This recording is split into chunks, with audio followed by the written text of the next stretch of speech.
Director of Operations at Appraiser A. So many of you have probably heard of Appraiser A. She's been a small business owner for over 20 years.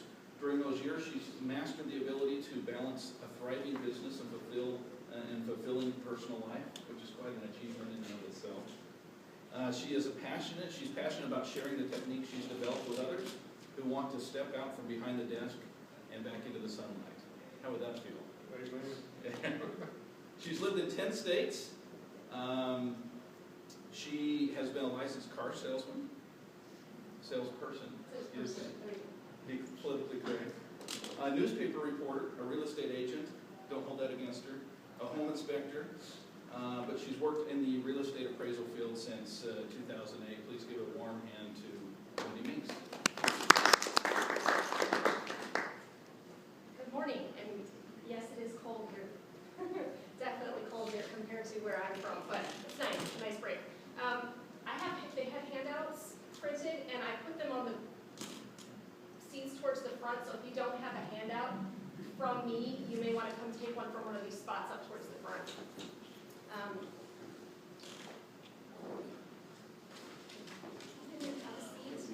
Just getting started here. I think I do. Delegate or die? Yes, that's me.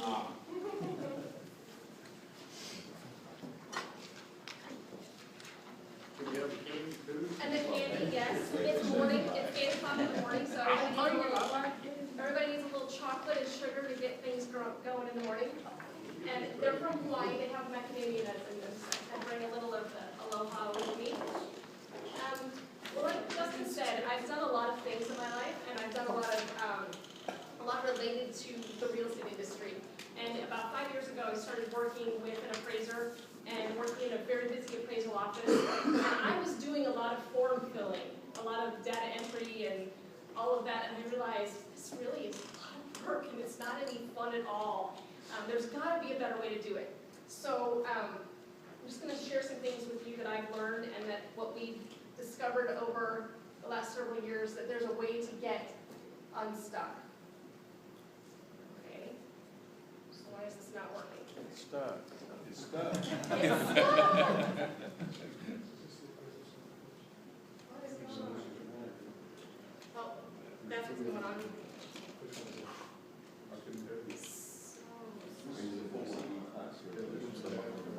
He's back out, Wendy. I gotta back out. I know, I gotta go back to the beginning. It's sorry. So sorry. What the heck? Technology. It's great, but it's not on my screen. Okay, now I think we're good. Okay, now we're ready to roll. Sorry about that. Okay, so have you ever felt any of these things in your job? Bored, tired, overwhelmed, overworked, struggling, juggling, trying to get all of your business life and personal life in balance? You get up in the morning and the first thing you do is work, check your email, check your voicemail, and then you're out all day doing on-site inspections, and then you come back, and if you're lucky, you get a meal, and then until you're ready to drop, you're sitting at your desk writing up reports. Is that pretty much your life? Yeah. It's not fun. And you feel stuck. And then there's all these things that you'd like to do, right? You do it all. You do all this stuff.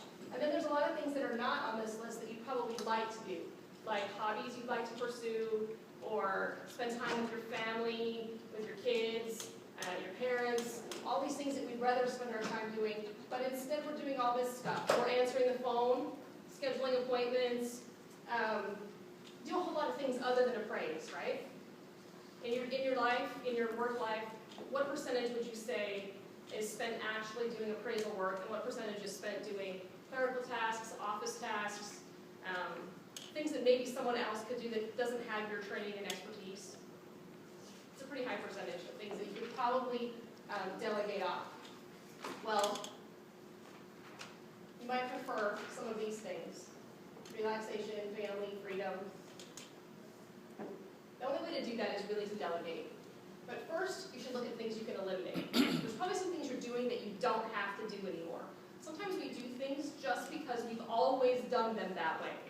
And it's not necessary to keep doing that. How many of you print off your orders? Print it out. Get it in an email know, you print it, right? Okay, you print it. And then you pull records on the subject and you print those, right? And you build a file and you make a vanilla file folder. You still type a label to stick on that file folder. Yeah, type a label. There's all these things that technology can replace for you in your life, and you don't have to keep doing that anymore. If you have a tablet that you take with you or a laptop, you can have all of that information not in a printed format, not in a file. And then once you create a file, and you have to put it in a file folder, and then in a file cabinet, and then you got to have the file cabinet stored somewhere, and then at some point you have to worry about shredding those things or storing them because your office becomes too crowded. So there's ways to eliminate some things out of your work life and your appraisal practice that will make things simpler for you and eliminate some of those mundane tasks. There's lots of technology that can help you automate some of those practices too.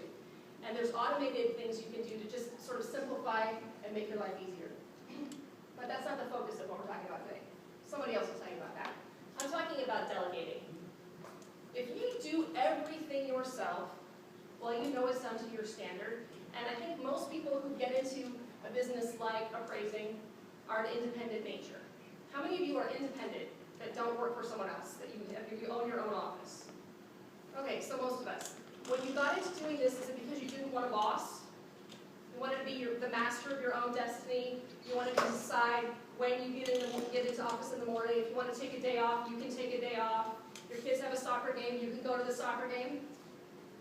But the reality is, you've got this boss that's a taskmaster, that's got you going from 8 in the morning until 10 o'clock at night, and you can't do it all. So sometimes we have to get over our personal desire for independence and that rogue mentality of I can do it all, and I can do it by myself, and I can do it better than anybody else, so I'm not going to ask for help. If you really want to get free, you're going to have to learn how to delegate. All right, the first thing to do is in some instances, you just need to hire a pro. Some things they are way better at than you are. Are you well-trained in the tax code? Do you do your own taxes? Probably not. You shouldn't. Don't waste your time. There are people who have spent years learning how to do that, and you should just pay them to do what they're good at. There's other things that are like that too. You don't need to be an expert in everything. Hire an expert when it's necessary. When you have legal matters, hire a lawyer. Don't try to do it yourself. Computers. Sometimes we think we can do that ourselves, and you spend hours, I know I have, agonizing over some software installation or learning some new thing or upgrading my network in my office. Just get someone who knows that stuff, pay them, and move on instead of wasting all of your time that you could be earning money, struggling through some task that you're not an expert at. An accountant, same thing. Don't do your own books. Just don't. It doesn't make sense. You can also consider hiring an employee. If you hire an employee, they're yours, right? You can train them, teach them, you can have them a certain set number of hours every week, and they can pretty much do whatever you ask them to do. They're dedicated to your business. But here's some things to consider. How easy is it to find someone to hire? Have you ever tried to hire someone for your office? Yeah, okay, so you place an ad on Craigslist, and then you get some responses, and most of them are not going to work for you. If their resume is full of spelling errors, you probably don't want them typing up your reports. The interviewing and hiring process can be really painful. It can be very time-consuming, and you can spend a lot of time trying to find somebody that's right. And then once you finally pick someone, you've got to train them. Training isn't a quick process either. It can be very difficult, and it takes time out of your business life. So you hire someone to help you because you're busy and you want to do things other than work, but then you're spending a lot of time just getting ramped up to have an employee. And then there's all the ugly things like employment taxes and health insurance costs that you then have to manage or pay your accountant to manage. And then you have to have physical space. If you work from home, do you really want some other person sitting in your house with you? That sort of negates one of the big benefits of being self-employed is working in your pajamas, right? You gotta be dressed and ready to go because now you have a professional office and you have an employee in there. And then usually employees want set hours. They want to know when they're supposed to be there. And I don't know about you, doesn't revolve around set hours. It revolves around when things need to be done, the urgency of a client's requests, the urgency of my family's needs. And if I have someone from 8 to 5, but the crisis hits at 5:30, guess what? You're doing it yourself. And then they get sick, or their kids get sick, and then you have no help. So an employee can be helpful, but there's things to consider before hiring an employee that might make it not the best choice. Then there's professional services. These are not necessarily like a lawyer or an accountant, but they can be really helpful. If you're cleaning your own house, stop. Hire someone to clean your house. I mean, is your time really worth that? I mean, how much per hour do you make appraising? You shouldn't be cleaning your own house, unless you really love it and it gives you stress relief. Hire someone. Some other things you can hire out: lawn care, factoring can help you with your, Ramiro will tell you all about that, help you with managing your finances and billing and invoicing of clients. Collections. How fun is it to chase down an unpaid invoice? How much time do you spend trying to collect $200? Reminds me of that movie from the 80s, Better Off Dead, where he says $2, you know, the paper boy? He said, yeah, $2. It's $2. And by the time you've chased an outstanding invoice for 6 months, you've lost money on the deal. So hire someone. They're experts. Collection agencies, they're experts at collecting your money. Pay them. Don't waste your time doing that. An answering service.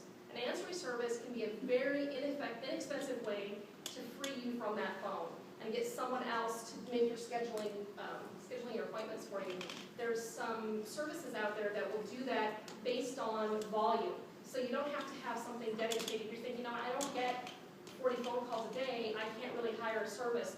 But there actually are services that you can hire that will do that, and it's based on your own usage. So if you're a small office, it can still free you up from having that burden. And then they'll do the scheduling based on a script that you provide. So you tell them exactly what to say, and they say it, and they have access to your calendar, and they make your appointments for you. And it's really, really reasonable. I think it's on my handout as one of them. There's a, I think it's myanswering.com is the name of the company, and I've used them before, and they're really good. The benefits of using a service is you don't have to interview.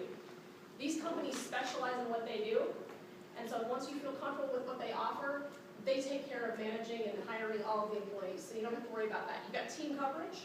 They're always there. If someone's out sick, it doesn't affect you because there's a team backing you up. They're available all day long, every day. There's no reason to worry about those set hours and all the other nonsense of dealing with employees like employment taxes, sick days. They're not in your space. You don't have to worry about being dressed for the workday. And the rates are usually very low and affordable and reasonable. And you can get very skill-specific training for services, things that's all they do. The people who work on the phone, especially doing collections and scheduling and things, they're experts at speaking on the phone. They aren't your average normal office employee that kind of fumbles sometimes with those things.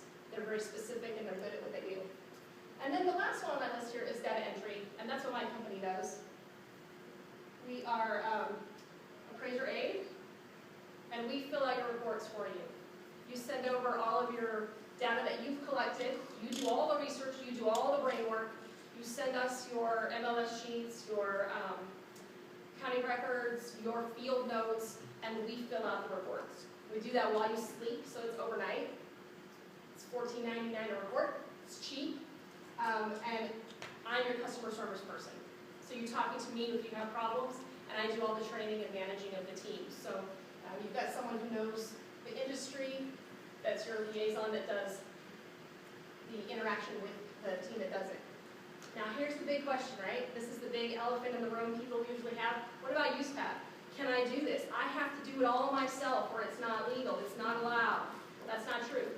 In August of this year, this statement was issued based on this question. I primarily perform residential appraisal assignments for mortgage finance purposes. I recently received a solicitation from a company that's offering to enter all the data into my appraisal software program for me for a very low cost. Maybe it was one of my ads, I don't know. Is this something that is allowed under use path? And they responded with, there are two primary concerns. The first is whether the service provider is performing significant real property appraisal assistance. And in this case, with my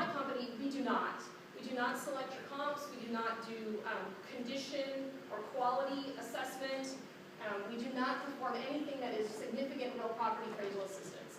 If someone does that for you, and you can do that with an assistant or someone like that, you just have to disclose who's doing it on your reports, that you have someone who's assisting you. And you're probably all familiar with that. But in our case of doing data entry, it's strictly a clerical service and does not require disclosure, as they stated in their response. So it says there are things that are limiting are rating of the property's quality or condition, estimating economic life, remaining economic life, and selecting comparable data. We don't perform any of those tasks. So what we do is allowed under use path. The other concern is with confidentiality, and that you not disclose confidential information to any inappropriate persons or entities. Don't send us the confidential information, and we're fine. So there's that question answered. Okay, this leads me to virtual assistants. In my opinion, a virtual assistant is the best of all of these worlds. You can get help, and you aren't tied to the restraints of an employee. I've used virtual assistants for years in other industries that I've worked in other offices. When I was in the real estate office, working as a real estate agent, I used a virtual assistant. I used someone in the United States. I've used someone in India. It just depends on what you want them to do and how much you're willing to pay and what hours you want them to be available. But virtual assistants are a serious consideration in moving you back out into the sun and from behind your desk. Because literally they can do anything an assistant in your office would do, only it's better because they're not there in your office. Benefits can be in the time zone of your choice. If you want someone to work for you while you're asleep, and you wake up and you have things done, that's possible with a virtual assistant. They don't have to live in your time zone. With Appraisal Rate, that's what we do. We do all of your data entry while you sleep. So you upload the reports before you go to bed, you wake up in the morning, and the data entry is filled, and it's ready for you to analyze, do the adjustments, put in your comments, and finish your report in the morning. I've used a virtual assistant in India, and I'll give a research task before I go to bed at night and say, please research this property for me and tell me everything that there is to know about it. Pull all this stuff for me. Tell me what's going on. And I wake up in the morning and I've got it in my inbox. Or other things not even related to appraisals. You can even use them for personal things. You want to take a vacation, you want to go somewhere exotic and new, have your virtual assistant do all that research for you. And you put it into a spreadsheet and you can, boom, make your decision without spending the hours and hours of research. So they're not just limited to work, but any of the unpleasant tasks that you have to do or time-consuming tasks that you need to do in your life, business or personal, a virtual assistant. You don't have to worry about employment taxes because they're self-employed. They're not working